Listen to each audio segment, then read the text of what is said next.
Nindot kayo ang atong tubag sa Salmo, nagdeklarar og usa ka kamatuoran. Matod pa dinhi, ang kamot sa Ginoo maoy nagapakaon kanato iyang unsay sunod. Hoy, sumpayin ninyo. Iyang gitagbaw ang tanan natong mga kinahanglan. Tanawa ha, ang gihisgutan pagsugod sa first part sa atong Salmo, kaon. Pero iyang gitagbaw ang tanan natong panginahanglan. So kanidi ay pagkaon nga gihisgutan dinhi, dili lang di ay ni pagkaon nga para sa atong lawas. Nanginahanglan man sad ang atong kalag. Sige, lingi ay mong tupad ing na wa na kay panginahanglan.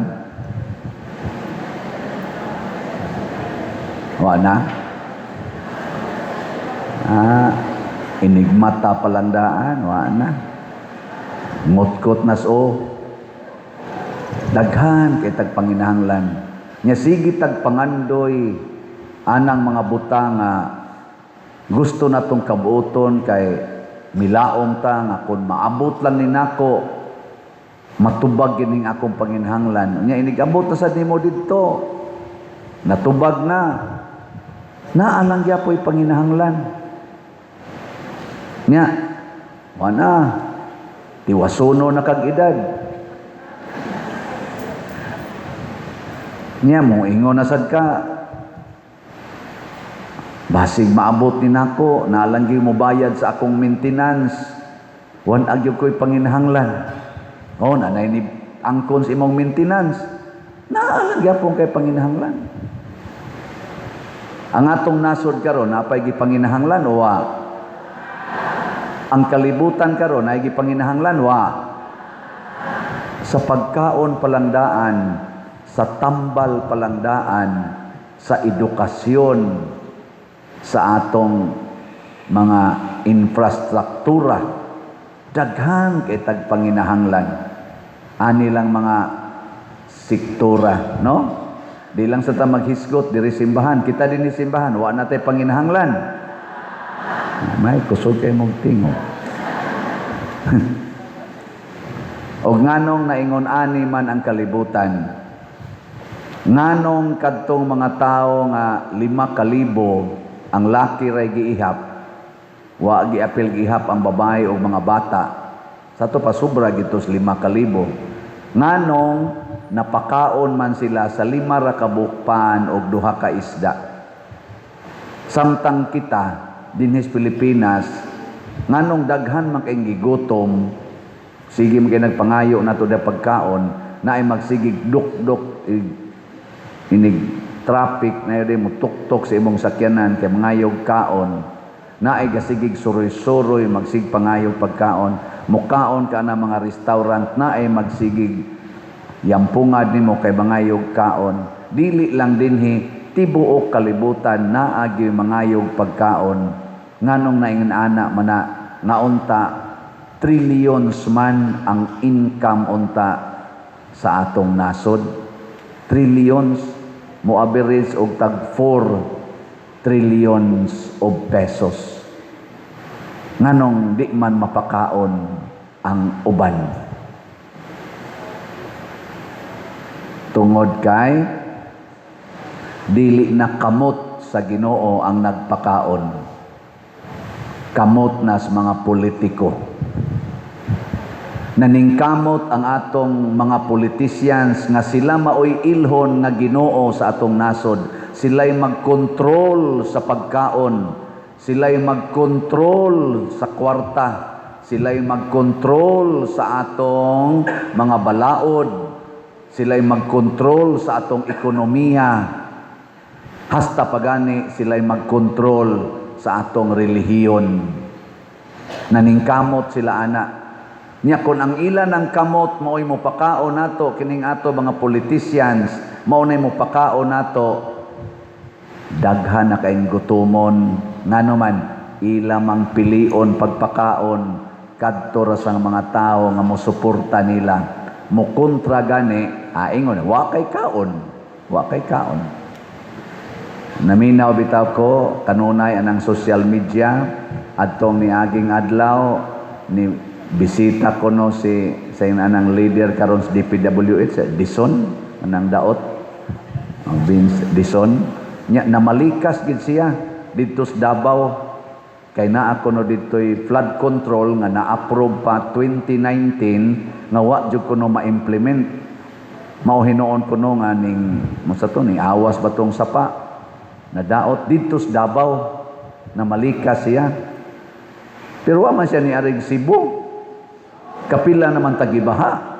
Pila naman ka billions ang na-approve para sa Cebu. Wa man siya na malikas dito sa Manila. Nga 40 man tong dagkuas kwarta bukbo man ginadiha sa Manila o Metro Manila. Sige man gyapong baha. Wa man siya na malikas nganong dito man siya na malikas sa Davao. Ambot lang. Nya murag si BP Sara matingito gipangutana unsay imong reaksyon nga namalikas man ni si Dison dito sa Davao nga wa kuno moy gibuhat sugod pa 2019. Nya ni sulti sad si Sara ba to ang yamo tong igsoon. Ang sad sugad atong tuiga wa na masad mi tagaig budget.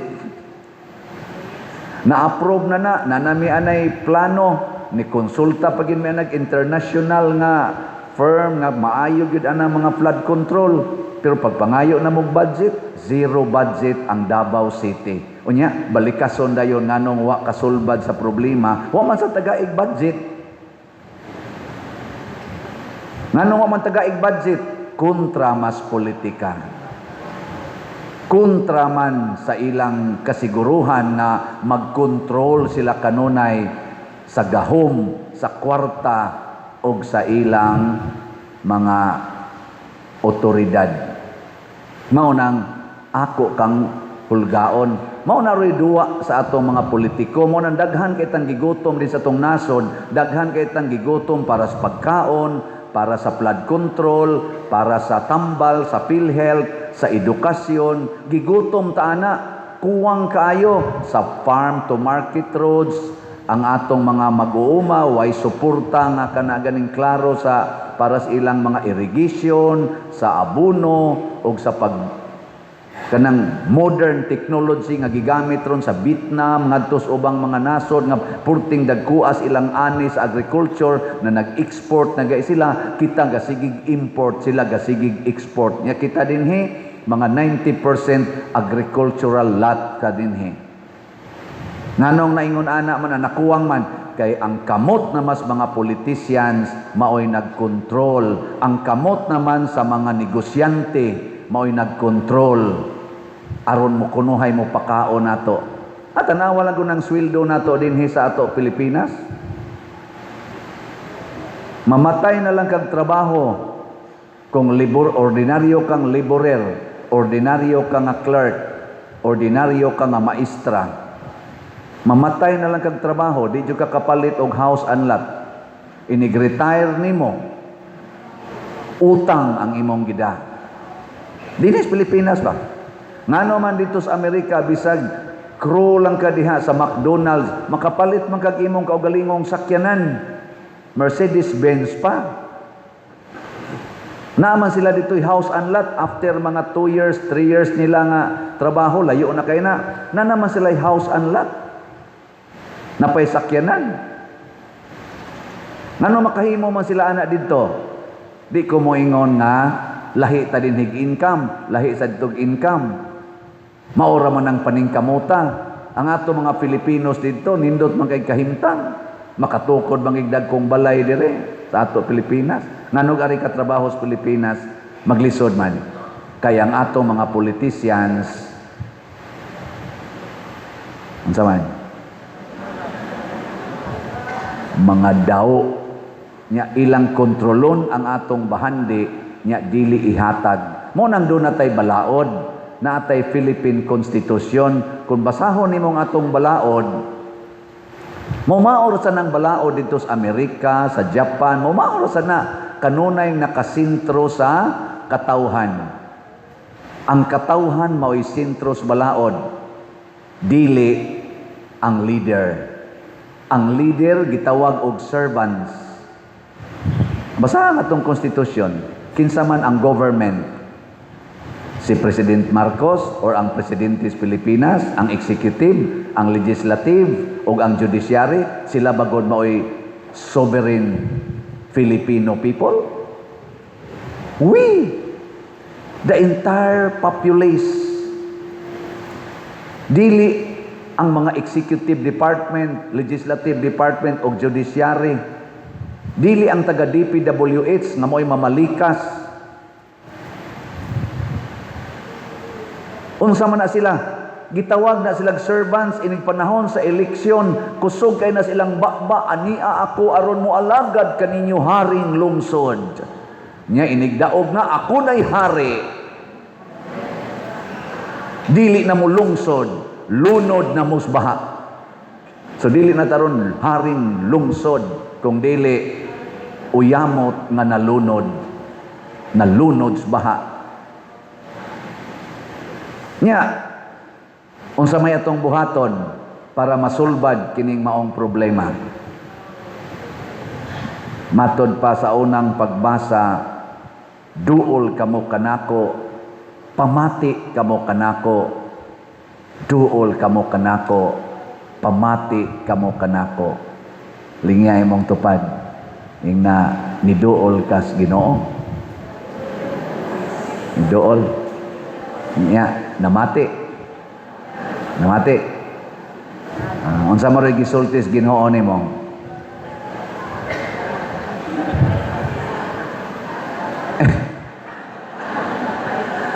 Diri sa atong ebanghelyo niingon ang mga tinun-an ni Hesus. Si Hesus mo ang Ginoo, ang mga tinun-an mo nitudlo sa Ginoo. Mao mo ni atong kinaiya, ang Ginoo mo itong tudluan. Ginoo, palaktan ning mga tao kay mingaw ning dapita, way pagkaon. Unsa may gingos Ginoo? Kamo maoy mo pakaon kanila. Da, human lagi. Ako'y mo pakaon? Lima ra ni kapaan ug duha ka isda ang among da. Ingon ni Jesus ang ambi na be. Da gikuha ni Jesus. Unsa Lord? Ako'y motubag anang project sa parokya nga 200 ra ni akong da sa ambi na be. Ipalit nag raffle ticket. Unsa Lord? 100 na ni akong da, ambi na be. Ipalit nag slot. Unsa tingan sa tong slot karon? KPS BP. Unsay meaning ana? Kauswagan og panalipod ni Santiago og ni Birhen sa Pilar. Di ba? Sa ato pa, hatagan tagkauswagan og panalipod ni Santiago og sa Birhen sa Pilar nga atong mga patron. Mahitabo ka na, dili. Ang kauswagan, nagsugod na. Nakita na ninyo sa palibot, pinaagis atong slot. Ang problema na lang, mupadayon pabakag palit og slot. Ang ato sang raffle ticket, ang kauswagan, naa na. Nahuman ang atong adoration, alay gamay dihang finishing touches. Adoration Chapel. Mupadayon pa ba mo sa raffle ticket o dili na? Mo na karon ighumas misa na dias gawas palit dayon. Mudawat tag cash, mudawat tag GCash, mudawat tag cheque, mudawat pagid tag post-dated nga cheque. Kung ang imong kwarta unya pa to moabot sa katapusan sa Nobyembre, halahatag lang dihag post-dated nga cheque nga balig mga 20,000. Aron madeposito na nanang imong kwarta. Kay unya pa man sa December 8 ang raffles nato sa part 2 sa atong raffle tickets. Nya di man jud ko motuo nga wa kay 100 karong simanaha. Maglisod man kog tuo ana. Mo na ipalit na. Unya Lord, unya Pader, wa na mi amo. pagpangayo ni Hesus sa 5 ka pan ug 2 ka isda, unsay nahibilin didto sa iyang mga tinun-an? Nothing. Pero pag human ato, gipikas ni Kristo ang pan, ang iyang mga tinun-an, iyang gihatagan, nana sila'y something. Sige silang pang-distribute sa 5,000 katao. Nana sila'y something. Gikan sa Ginoo. Sige silang ana. Ang ilang kamot na puno sa pan ug sa isda. Nga gani, pag ingon ni Jesus, pagkaon na tanan, ingon si Jesus, hipusa ha? Hipusa, kaya na niya ni salin. Pag hipos nila, nahimong 12 kabukag. Ni sobra. Ala, sige lang gid mong palit og slot. Sige lang gid mong palit og raffle ticket. Sige lang yun, sige lang yun. Tanawa, human sa mga usa, 2 ka tuig gikan karon, igtanaw ninyo, nindot na kayong atong bell tower. Nindot na kayong atong CR diha, pwede na mong anha mamatay. Nindot na kayo ng ato dihang entrance, kay di na nang gabuntaog nga building nga way gamit. Mahimo na na dihang walk of apostles. No? Unya, kaning atong lingkuranan, munindot sa nigmaayo. Ana, wa lang gipakita sa atong IT kay nangatog sila. Naaman ta nay picture. Ingon ana sad na lagi. Ang ato ra jung kaugalingon atong huwaton bitaw. Din ata mo tuboy aning ato mga politiko karon nga ilang ilisan ang Ginoo. Na ang paggamit nila sa legal system nato, may lang silang mugamit sa atong balaod, basta ang ilan ng kontra, ang ilang ipapriso. Pero kung ang ilan na ganing kauban, maoy dagko kay anomalya, way balaod nga gamiton. Pulos pasaylo, pulos pagsabot, pulos paggakos. Pero ilan na ganing kontra, bisag way klaro pagani, ipa-impeach, ipapriso, hutdon gyud papriso, tungod lang kay naglagot sila o kahulga sa ilang seguridad. Wa ni mga ayo ning ato ro mga politicians nga nagbuhat niini. Unya, ang gikawat nga trillions nga kwarta gipangsud og malita na ay daghang saksi, way na priso sa na-involve ani. Kana hinoong mga sayop nga tuwa pas 2007, 2016, na wa gyud makaapektar na to, maogi ukayon, ipaukab pa ang mahiwagang kahon sa BIR, pero wa gyud nila ukbi, hain na turong mga malita, nga daghan kay malita, way giukab ato kung tinuod bag itong tuay kwarta. Gipasagdan lang.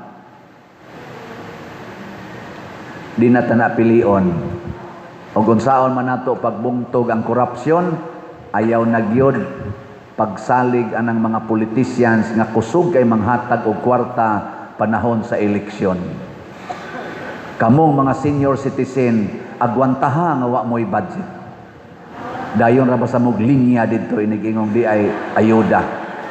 Ay na mog tuo anang ayuda kay kinawat na kasagaran. Labi na gyud politician ang mo distribute. Dili na ta mosalig ang mga politicians nga purting kusugang mubutang sa ilang mga ngan o mga naong anang mga project sa atong katilingban. Muragyog sila'y nagtag-iyas kwarta nga ato man ang buhis. Nga ilang mga ngan o ang ilang naong mo'y ibutang. Hunungon tanana. Mamili ta atong kusog mo trabaho pero dili magpapublicize sa ilang ngan o mga naong. Di na ta mo suportaan ang mga politicians nga magsigig suportaan ang mga bisyo sa atong katilingban sama sa sugal, drugas, immorality nga wa lang gipakabana. Pilion nato nang naningkamot pagwagtang sa drugas niya ng mga sugal kay mao ni nakapurdoy sa atong mga katawhan. Grabe kayong nangaungo sa sugal ang mga nagtrabaho in town, apil ng mga construction worker, wa nagi ikahatag sa ilang lisod kayong pamilya, kay gihurot na sa scatter, gihurot na sa swertres, gihurot na ng manok, di apa pinisingan pa ng kulapo, kay kuan ko no, waswas, pawas abog, niya ang ila ditong balay, napuno sa abog, hastang ilang, sudlanas bugas, abog na lang nahibilin, wa na'y bugas, Nya sila siging waswas sa abog. Mga buangon. Ngano man na tungod na gyapon sa atong mga leaders nga wa magpakabana unsay sugo sa Ginoo. Nahigugma nato ang Ginoo mga igsoon. Matod pa ni San Pablo, way makapahimulag kanato sa gugma sa Dios. Apan ang iyang gugma dili makasulod kung kita dili musunod sa iyang kinaiya. Last na lang lingi sa imong tupad. Ingna imong tupad. Ingna ako'y mo pakaon nimo. Ingna na ako'y mo pakaon nimo.